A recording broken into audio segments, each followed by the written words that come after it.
24 दिसंबर 1999, समय दोपहर 4:30, स्थान त्रिभुवन अंतर्राष्ट्रीय हवाई अड्डा, काठमांडू। सर्दियों की धुंध धीरे धीरे रनवे को अपनी गिरफ्त में ले रही थी।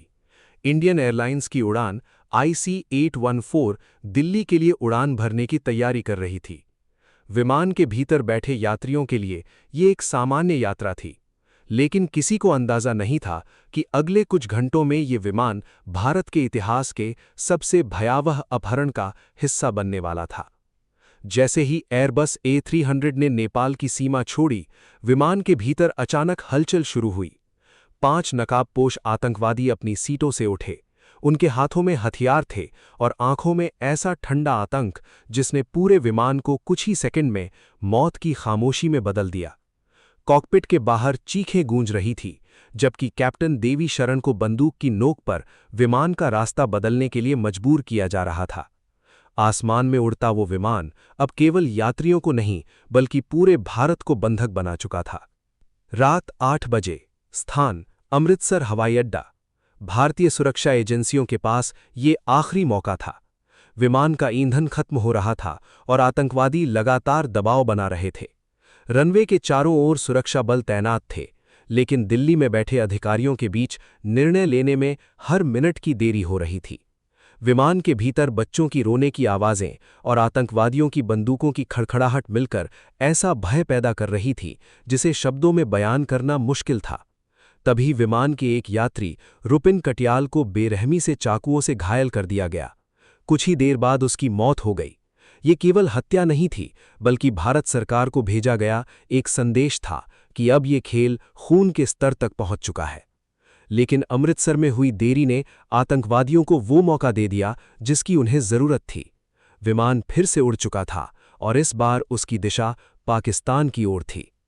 25 दिसंबर 1999, आधी रात, स्थान दुबई। पूरी दुनिया की निगाहें अब IC-814 पर थीं। अंतर्राष्ट्रीय समाचार चैनलों पर केवल एक ही तस्वीर दिखाई दे रही थी, बंदूकधारियों से घिरा भारतीय विमान। दुबई में कुछ यात्रियों को छोड़ा गया, लेकिन बाकी लोगों की किस्मत अभी भी आतंकवादियों के हाथों में थी। भारत में हर घर के भीतर डर फैल चुका था। दिल्ली में प्रधानमंत्री अटल बिहारी वाजपेयी की सरकार लगातार बैठकों में फंसी हुई थी। खुफिया एजेंसियां चेतावनी दे रही थीं कि ये केवल विमान अपहरण नहीं, बल्कि भारत को वैश्विक स्तर पर अपमानित करने की साजिश थी। धीरे धीरे एक नाम बार बार सामने आने लगा, मौलाना मसूद अजहर, वही आतंकवादी जिसने आने वाले वर्षों में भारत के खिलाफ सबसे खूनी आतंकी हमलों की नींव रखनी थी। 25 दिसंबर 1999, सुबह 10 बजे, स्थान कंधार, अफगानिस्तान। तालिबान के कब्जे वाला वो शहर उस समय दुनिया का सबसे खतरनाक इलाका माना जाता था। विमान अब रेत और पहाड़ों के बीच खड़ा था। बाहर तालिबान लड़ाके घूम रहे थे और भीतर भारतीय यात्री मौत के डर में सांस ले रहे थे। भारत के लिए स्थिति और भी जटिल हो चुकी थी, क्योंकि अफगानिस्तान में उसका कोई सैन्य प्रभाव नहीं था। बातचीत शुरू हुई। हर गुजरते घंटे के साथ दबाव बढ़ता जा रहा था।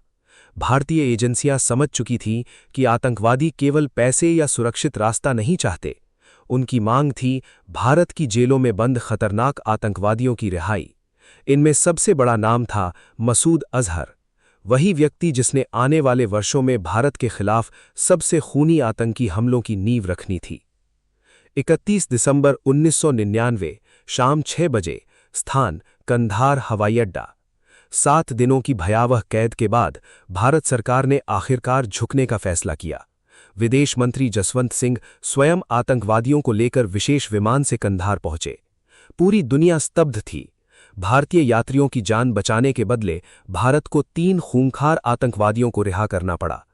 जैसे ही मसूद अजहर अफगानिस्तान की जमीन पर उतरा, उसके चेहरे पर दिखाई देने वाली मुस्कान आने वाले वर्षों के खून खराबे का संकेत बन चुकी थी। कुछ महीनों बाद उसी ने जैश-ए-मोहम्मद की स्थापना की।